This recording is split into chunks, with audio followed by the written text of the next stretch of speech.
Hello everyone. So this video is showcasing a Chrome extension that I recently built. If yeah, so on my screen you can see this Chrome extension. This is known as Boring X, and the idea is to help or try to achieve making our X platform, which is the formerly Twitter. The idea is to try to make it more boring, so that we spend less time on it, and it's more like a productivity tool which can help save us time. So this one is already deployed. I'll share the link where you can download this in your Chrome browser. I'll add it to the video. Now, I'll just talk about a couple of features that are part of this. So what we have to do is we just need to go to x.com, and this is a sidebar panel, and you can see that it gives you an option of first it gives you an option of removing certain sections. So we have what's happening, which is this section. So if I just click on this and save changes, it will refresh, and the what's happening section is gone. Then if I click on live on X, right now there is no one live on X, but I'll just go with who to follow. I will click on this, and this one will refresh and remove that section for me. Now, similarly, as you can see, this is one of the images. So let's just try this. So I'll just click on any image. Let's try this one. So I clicked on this image. Right now I can see this image.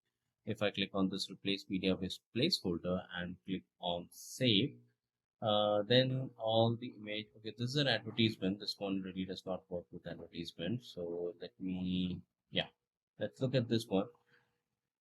So this is an image. So because I've clicked on this replace media with a placeholder, this we receive a placeholder here which says that there was an image or a video here.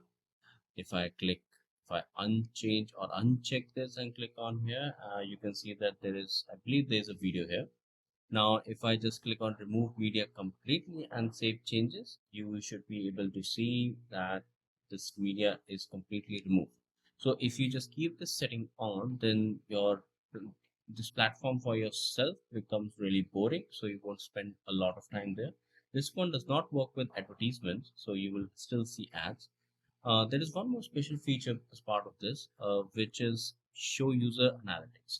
So it can actually track time of basically how much time you have spent on X or Twitter over course of period. So this is my today's usage, this is this week's usage, this is this month. It always keeps check up to the current month. So every day the today's usage is rolled over to the week and to the month, and it always keeps track of the current month and the current week and today's date. You can also choose to clean this data if you don't want to use it. So this one is already live. I'll suggest you have a look at this one, and let me know if there's any feedback, any more changes that you think might also be added to it. Uh, yeah, thank you. Thank you for taking out the time of seeing this video. Do let me know if there's any feedback. More than happy to do it. Thank you so much.